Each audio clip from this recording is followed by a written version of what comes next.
Bom dia. Bom dia.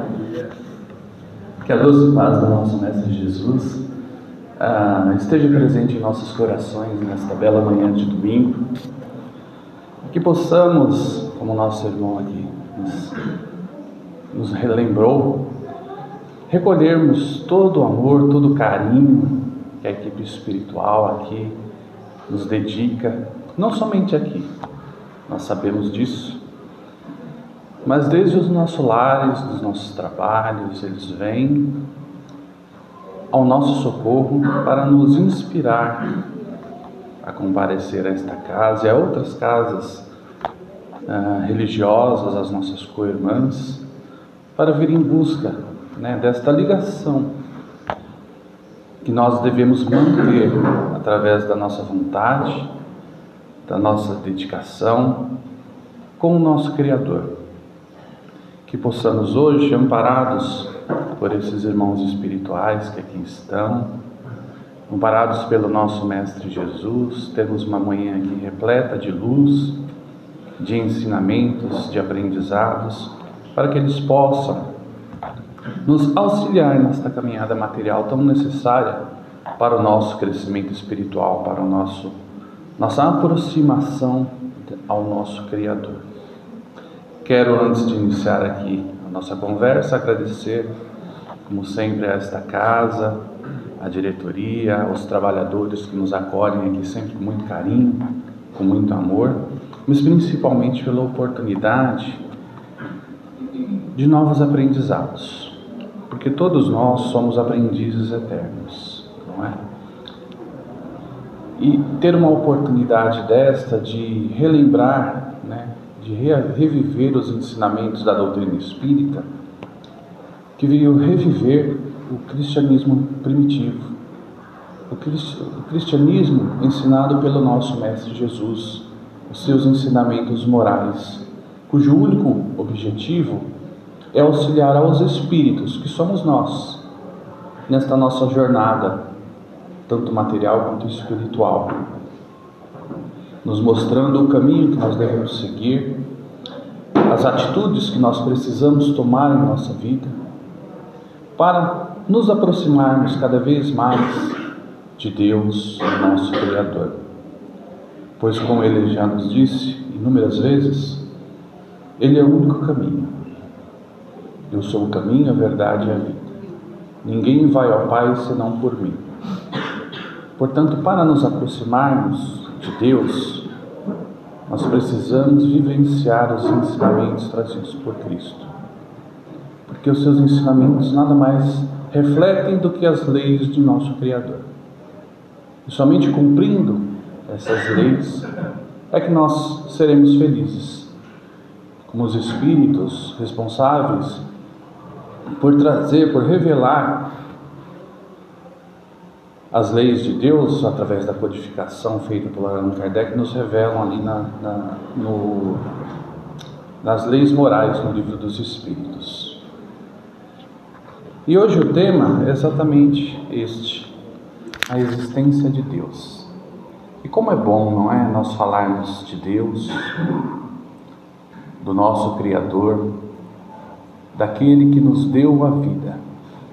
E não somente esta vida material, que nós sabemos já que é uma das inúmeras vidas que nós já tivemos e que é uma das inúmeras vidas que ainda teremos, para seguirmos em busca dessa nossa perfeição, a qual todos nós estamos destinados. Mas Ele nos deu a verdadeira vida, que é a vida espiritual. Este momento, como nos foi bem lembrado aqui, é apenas um momento da nossa existência. E tudo está de acordo com as leis de Deus. O seu amor preside a toda a sua criação, inclusive esta pequena obra que é o planeta Terra, no qual nós estamos inseridos para nos libertarmos das imperfeições que ainda temos em nós e avançarmos cada vez mais através do nosso esforço, da nossa dedicação. porque nós precisamos também fazer a nossa parte. A ação de Deus em nossa vida, ela é constante, mas Ele não fará por nós o que nós precisamos fazer. Nem Jesus, nem a espiritualidade amiga fará o que nos compete realizar. Então precisamos sim arregaçar as nossas mangas, deixar o nosso banquinho da comodidade, do conforto, e ir em busca, através do esforço, através muitas vezes do sacrifício, das coisas que o mundo nos traz de boa, para vir em busca desses ensinamentos do nosso Mestre, dos esclarecimentos da doutrina espírita.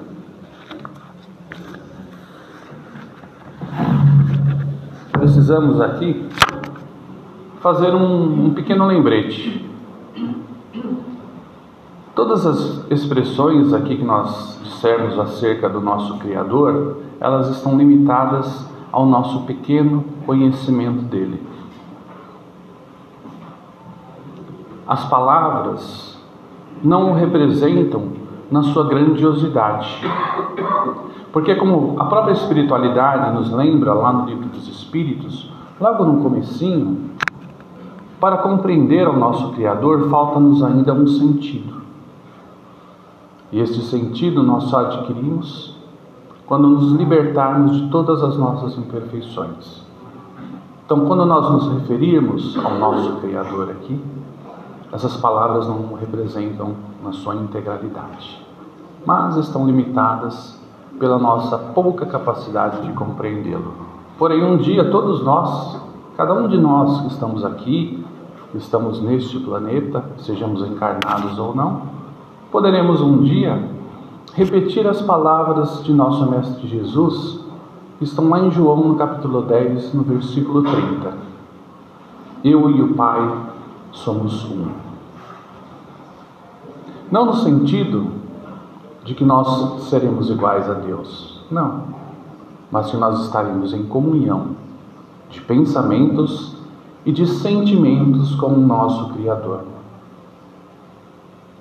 E estaremos auxiliando-o na manutenção da sua obra, ajudando aqueles nossos irmãos recalcitrantes, que um dia nós também fomos na sua jornada de evolução. Bom, o sentimento, o entendimento, a compreensão da existência de Deus, ele é inato, ele é inerente ao ser humano. O que isso significa? O ser humano sempre trouxe em si esse sentimento da existência de um ser criador de tudo e de todos. A grande maioria da humanidade traz em si esse sentimento da existência de Deus. Uma pequena parcela, porém, pensa ao contrário. Alguns de nossos irmãos têm a crença de que Deus não existe, de que tudo o que existe aqui no universo é obra do acaso. O que é o acaso? Esta é uma pergunta que não é de hoje. Vem com a humanidade há muito tempo. E Kardec questiona a espiritualidade durante a codificação do Livro dos Espíritos acerca desse item. Lá na questão número 8 do Livro dos Espíritos, ele pergunta: que se deve à opinião dos que atribuem a formação primária a uma combinação fortuita da matéria ou por outra ao acaso? Os espíritos respondem: outro absurdo. Que homem de bom senso pode considerar o acaso um ser inteligente? E demais, que é o acaso? Nada. E Kardec complementa este pensamento nos informando que a harmonia existente no mecanismo do universo, ela patenteia combinações e desígnios determinados. E por isso mesmo revela um poder inteligente. Atribuir a formação primária ao acaso é insensatez, pois que o acaso é cego e não pode produzir os efeitos que a inteligência produz. E olha que interessante. Um acaso inteligente já não seria acaso. Mas nós podemos compreender esse sentimento que alguns de nossos irmãos possuem, esta crença de que Deus não existe, por diversos motivos. Eu trouxe 3 aqui que nós poderemos tentar compreender o porquê, desta crença da não existência do nosso Criador, desse ser supremo. O primeiro deles é o orgulho, a vaidade e o egoísmo. As grandes chagas da humanidade. Os precursores da grande maioria de todo o mal que existe no mundo, que existe nas pessoas.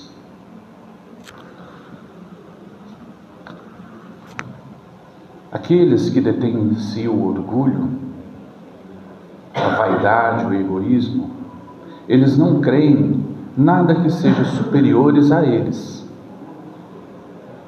Eles se acham, se acreditam equivocadamente serem totalmente independentes, não precisarem de ninguém, de nada, nem de Deus.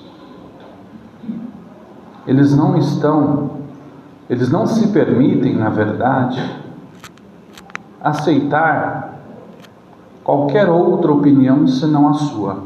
Eles estão presos em si mesmos. Não se permitem refletir, não se permitem aprender, não se permitem crescer. Um outro motivo que podemos encontrar desta descrença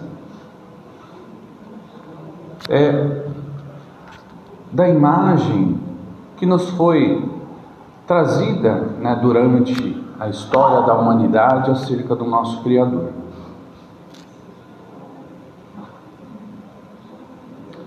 E um outro, acerca deste nós falaremos um pouquinho mais daqui a pouco, mas um outro seria a incompreensão exatamente dos ensinamentos de Deus que nos foram trazidas pela própria humanidade.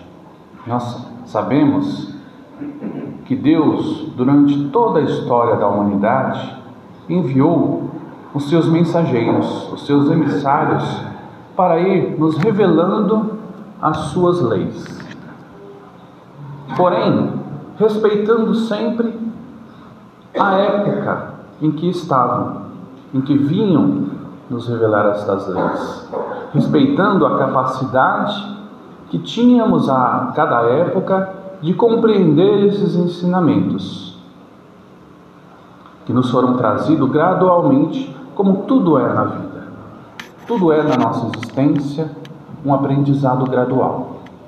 Ninguém passa da 5ª série para o ensino médio de um ano para outro. Nós precisamos galgar o caminho do aprendizado paulatinamente. E assim também era com os ensinamentos de Cristo. A cada época a humanidade recebeu os seus ensinamentos de acordo com a capacidade que lhe tinham para compreendê-lo. E os próprios homens foram incumbidos pelo nosso Criador de trazer, de revelar esses ensinamentos a nós mesmos. Portanto, tais ensinamentos muitas vezes eram revestidos pelos costumes de cada povo, de cada época, de cada sociedade em que eles eram inseridos. E assim vemos então o desenvolvimento dos ensinamentos religiosos, que até certa época da humanidade eram incontestáveis. Todavia, a humanidade segue o seu curso. Se desenvolvem intelectualmente, mais rapidamente, moralmente, porém um pouquinho mais devagar, o que é natural. Surge então a ciência, que vem nada mais do que nos revelar algumas das leis de Deus que regem o plano material, como nós podemos encontrar ali nas leis morais, lá no Livro dos Espíritos, quando ele nos fala acerca das leis naturais, que nada são do que as leis de Deus. Então a ciência vai se desenvolvendo, revelando novas leis que até então eram desconhecidas pela humanidade, muitas leis que iam de encontro, eram contrárias aos ensinamentos que até então eram trazidos pelas religiões. E aí então, em certo ponto, cada uma decide seguir caminhos diferentes. A ciência vai para um lado, preocupando-se apenas com os aspectos materiais, físicos da nossa existência, relegando qualquer tipo de atenção ou de estudo acerca das questões da alma. Por outro, a religião segue caminho contrário, buscando apenas a compreensão da alma e relegando qualquer tipo de aprendizado acerca das questões materiais. Porém, muitas vezes, levando tais ensinamentos, ou trazendo a tais ensinamentos, o misticismo, o sobrenatural. Cada uma acreditando que estariam ganhando ao se separar, quando na verdade mais perderam do que ganharam com essa separação. Porque vem a doutrina espírita então e nos revela que esses dois planos, o material e o espiritual, não estão separados. Pelo contrário, eles estão em constante inter-relação, um influenciando o outro constantemente.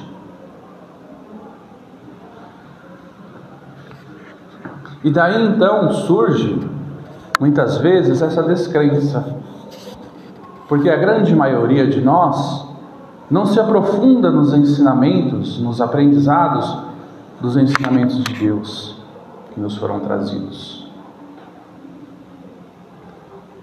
Buscamos somente a letra e não procuramos compreender o espírito do ensinamento que nos é trazido aqui.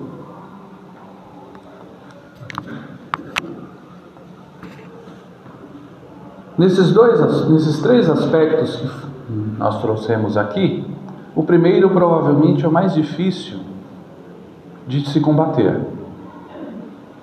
Porque, como eu disse, aquele que se prende ao orgulho não está disposto a receber novos aprendizados, a aceitar uma nova opinião. Todavia, os outros dois, nós podemos, sim, reverter, se podemos assim dizer, através da comprovação da existência de Deus por fatos.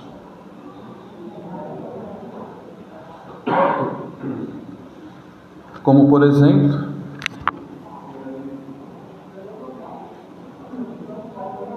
na história que eu trago aqui, que eu encontrei muito interessante aí durante os meus estudos, acerca do farmacêutico ateu. Acredito que alguns aqui já tenham ouvido, mas ela ilustra muito bem este nosso exemplo. Há algum tempo havia um farmacêutico, na época em que eram os farmacêuticos, que manipulavam as medicações, e ele então era um ateu fervoroso, defensor da sua crença da não existência de Deus. Achava ele que a imagem de Deus ela foi criada para ludibriar aqueles que tinham pouca inteligência ou pouca compreensão, e que tudo era obra material. E ele, certo dia, então, está na sua farmácia, próximo ao final do dia, quando ali chega uma menina e lhe estende, com um olhar preocupado, em papel, uma receita médica. Ele pede: a minha mãe está muito enferma, muito doente, e somente este medicamento poderá salvar a sua vida. Eu te imploro que faça essa medicação. Ele então, embora ateu, era um homem de bom coração. Ele pega a receita, manipula a medicação, recebe o pagamento e a entrega àquela criancinha, que sai correndo desesperada para auxiliar a mãezinha. Ele então retorna aos seus trabalhos, vai guardar os materiais que havia manipulado para fazer a receita. Quando ele, estarrecido, percebe que, ao invés de colocar nesta medicação um certo componente, ele coloca um veneno. Um veneno que qualquer pessoa que o tomasse morreria. Ele então se desespera. Sai à rua em busca daquela menina, mas não a encontra. Ele retorna desesperado à sua farmácia e lhe vem um pensamento: e se Deus existir? Ele então, desesperado, se ajoelha e fala: Deus, se você existir, peço que me ajude. Que ninguém tome aquela medicação, aquele veneno. Me ajude a não me tornar um assassino involuntário. Ele, ainda ajoelhado, ouve a campainha da sua farmácia tocar. Ele se levanta, ainda preocupado, e abre a porta. E ali na frente está aquela menininha, toda chorosa, com pequenos cacos de vidro na mão. E ela então, chorando, lhe pede que faça novamente a receita, porque ela, em desespero, correu ao encontro da mãe para dar-lhe a medicação, porém ela tropeçou e o vidro se espatifou e ela perdeu todo o remédio. O farmacêutico então, agora feliz, pega a receita, manipula a medicação correta, dá àquela criança sem cobrar-lhe nada e se despede dela. E aí então, e desde então, ele deixa de ser ateu e se compromete a estudar melhor aquilo que ele não acreditava. Portanto, nesses dois exemplos nós vemos que, através de fatos, de acontecimentos da nossa vida, os nossos irmãos podem vir a compreender que Deus realmente existe.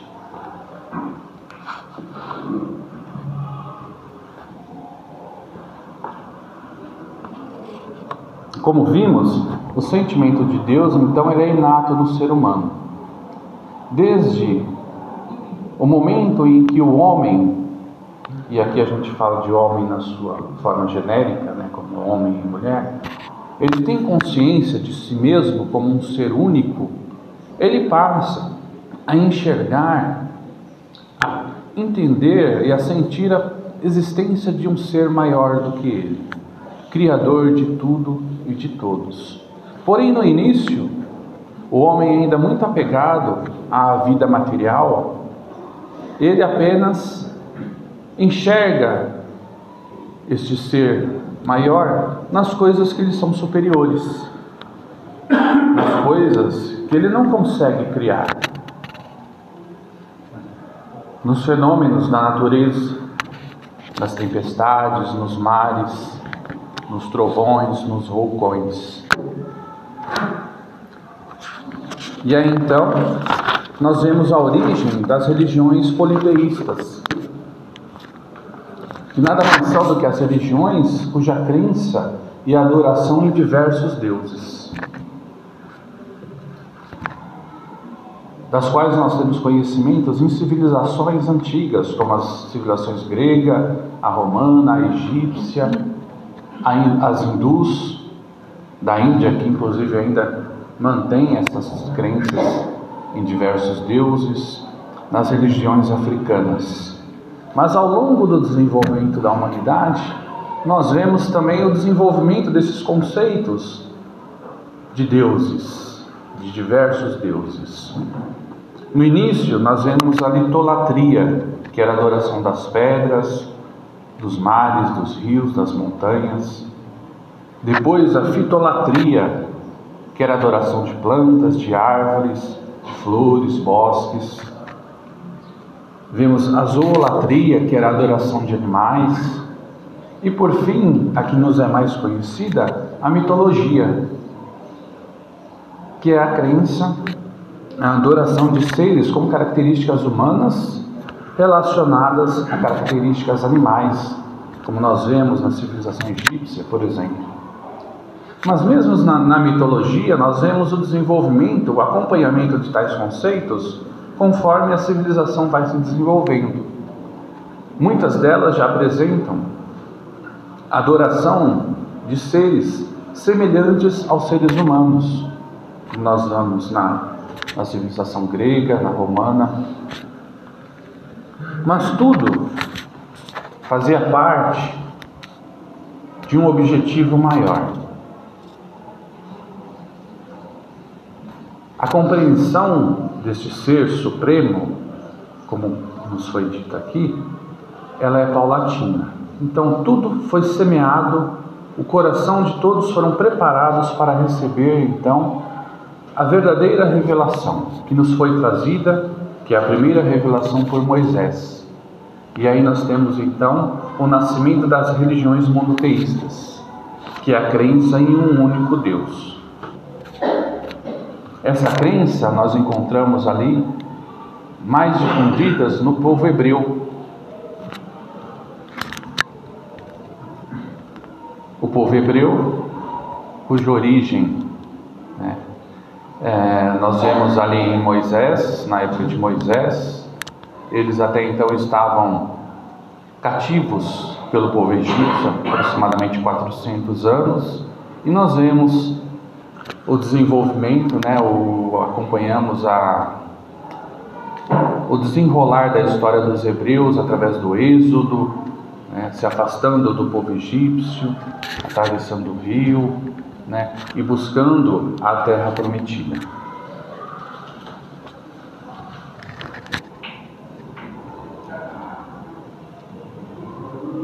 E além desses sentimentos da existência do nosso Criador, o homem sempre quis estar próximo a Ele. E exatamente por esta razão que nós vemos tanto nas religiões politeístas quanto na monoteísta a presença na divindade de certas qualidades ou imperfeições, na verdade, humanas. Nós vemos nas religiões politeístas, por exemplo, deuses guerreiros, deuses severos, ciumentos, vingativos. Isso nada mais é do que a tradução, é o homem tentando trazer a divindade próximo a si.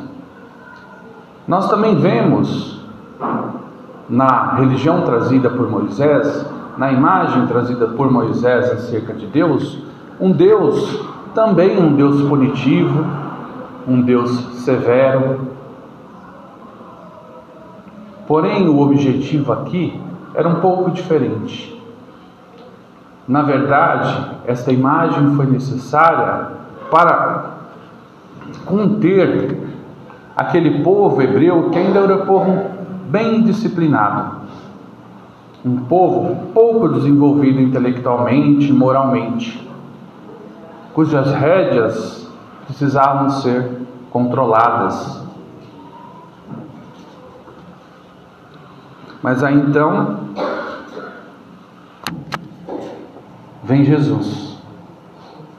Jesus chega e nos traz a imagem do nosso verdadeiro Criador, que não é aquele Criador punitivo, severo, aquele Criador guerreiro, como nos foi trazido a imagem por Moisés, mas sim nos revela a verdadeira face de Deus, a face de um Pai amoroso, bondoso, um Pai benevolente e justo, um Pai que auxilia e aguarda cada um dos seus filhos a aproximar-se dele, para recebê-los em seu amoroso seio. Um Pai de paz, de mansidão, de benevolência, de perdão. E aí então vem a doutrina espírita, reviver os ensinamentos de nosso Mestre Jesus e completá-los, nos revelando, lá no Livro dos Espíritos, da questão 1 até a 16, o que é Deus e o que Ele não pode ser. Na primeira pergunta do Livro dos Espíritos, Kardec questiona a espiritualidade, que é Deus. E olha que interessante a pergunta. Ele não pergunta quem é Deus, porque Deus, diferente da imagem que nos foi trazida anteriormente, não é uma persona, não é uma pessoa, como nos é ilustrado muitas vezes, em algumas obras, de um velhinho, com um livro, olhando para a humanidade. Não. Kardec então questiona: que é Deus? E a resposta é: Deus é a inteligência suprema, causa primária de todas as coisas. E ali, no desenrolar das questões, a espiritualidade vai nos revelando o que é Deus e o que Ele não pode ser, até chegar na questão número 13, nos revelando os atributos da divindade. Deus então, Ele é eterno, ou seja, não tem começo e não tem fim, diferente de nós, que tivemos um começo, porque fomos criados por Deus. Portanto, somos espíritos imortais e não eternos.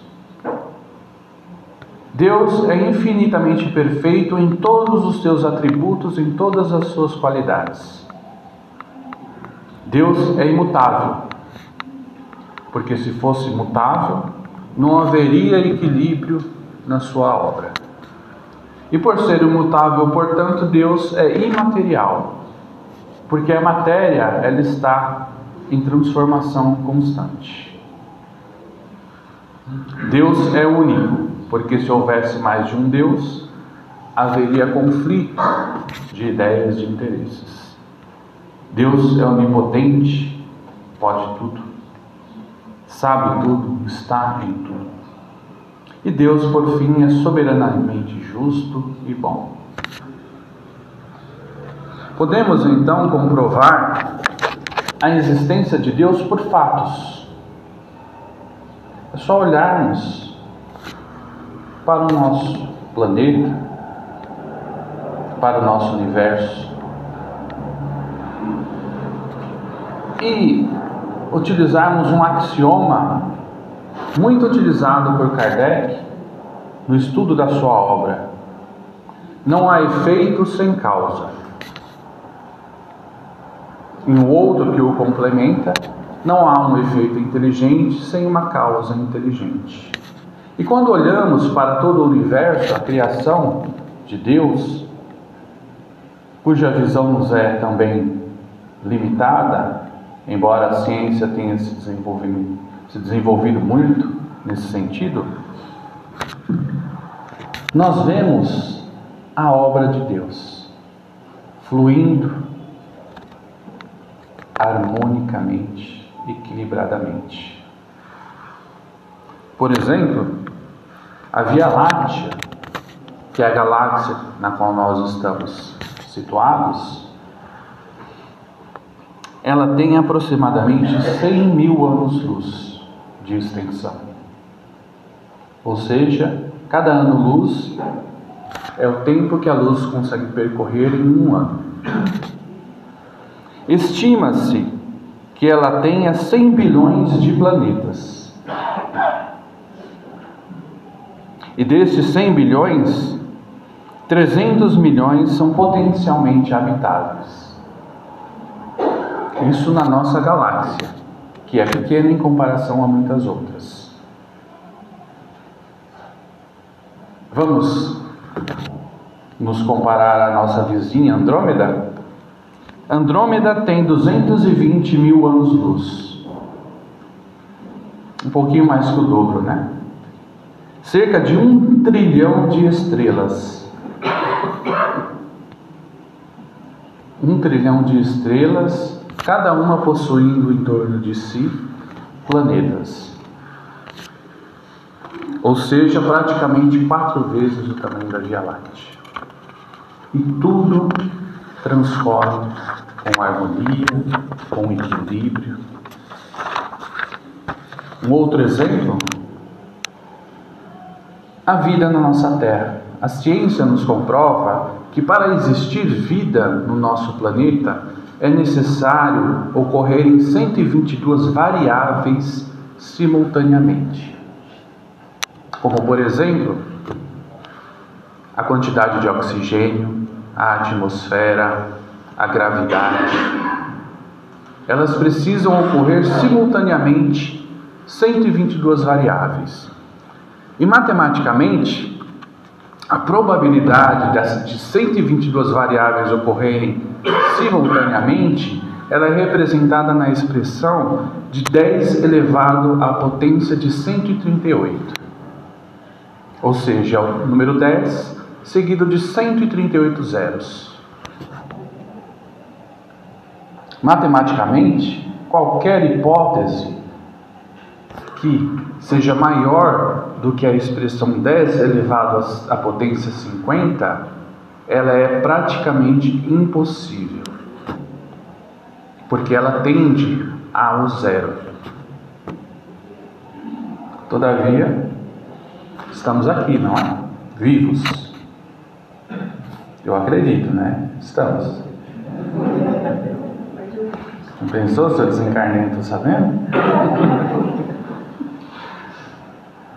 Está aqui a humanidade há milhares de anos, seguindo a sua evolução, indo, até então, contra todas as probabilidades. Seria isso obra do acaso? Ou existe aí uma inteligência presidindo a todo o universo? O universo é tão perfeito que ele pode ser reduzido a questões matemáticas. Não pode ser acaso, gente. Existe aí uma inteligência muito superior a nós.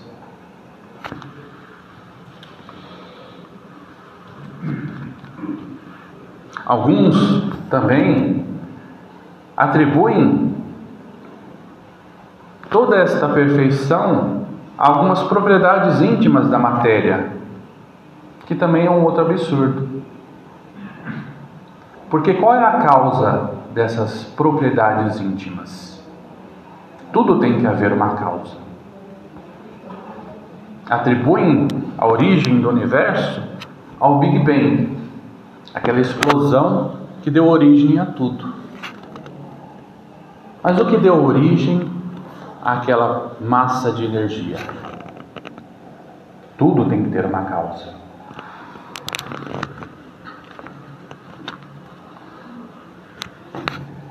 Nós vemos a existência de Deus na sua solicitude, na sua providência em nossas vidas.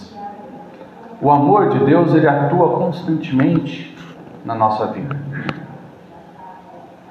Porém, muitas vezes, principalmente nos momentos de sofrimento e de dor, em que a nossa fé vacila, nós duvidamos. Mas Deus constantemente atua em nosso favor. Quem aqui nunca passou por um momento de dificuldade, de desespero, em que acreditava que alguma situação era insolúvel, mas de repente foi solucionada, como por exemplo uma doença em que a pessoa estava desenganada pelos médicos, pela medicina da terra, todavia se recupera e vive plenamente a sua vida. Quem aqui nunca viu ou soube de um acidente em que nós vemos o carro totalmente, por exemplo, destroçado, e logo pensamos, não sobrou ninguém ali. Mas aí somos surpreendidos com os ocupantes que estão ali com pequenos machucados. É obra do acaso? Não. É Deus agindo em nossa vida. Nós vemos nas obras do Espírito André Luiz, psicografadas pelo Chico, todo o trabalho que é a espiritualidade, que são os emissários de Deus, agindo em nosso favor, nos auxiliando, principalmente nos momentos de dificuldade, das provas que a grande maioria de nós mesmos pedimos para passar.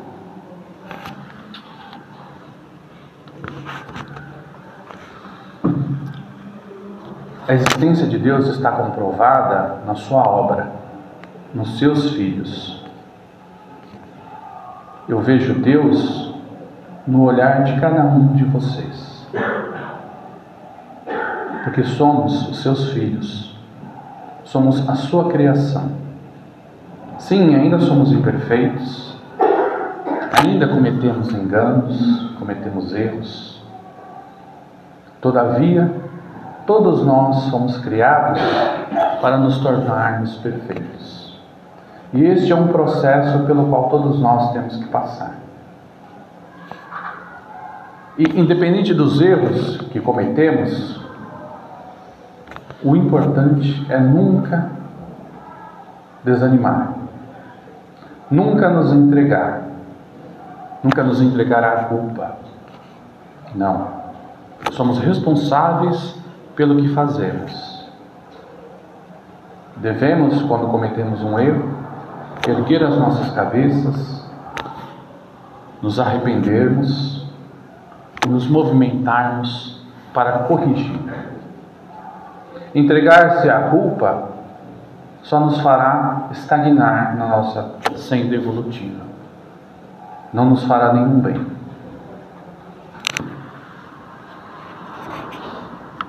Portanto, meus irmãos, para encerrar, nós vemos a prova da existência do Criador em todos os momentos da nossa vida. Quando acordamos toda manhã e temos a oportunidade de seguirmos na vida material para corrigir os erros do passado,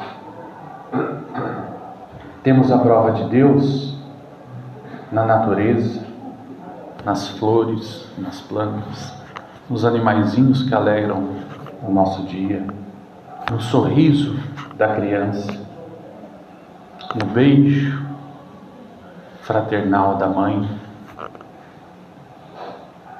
Temos a prova de Deus no nosso lar, na nossa família, naquele ente ou naquele amigo difícil que está ali na verdade para nos auxiliar na nossa caminhada. Vemos a prova de Deus na vida e devemos aproveitá-la ao máximo, com alegria e com fé,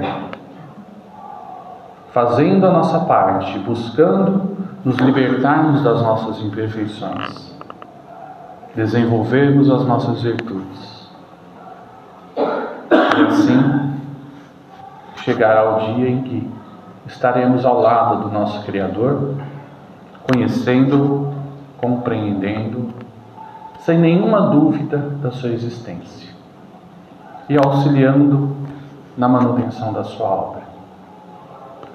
Que Jesus esteja conosco, nos orientando, nos amparando a todo momento, e que possamos ter a certeza de que o Pai é amor. O Pai nunca nos abandona. Ele estará sempre conosco. Esta é uma certeza que devemos carregar conosco sempre.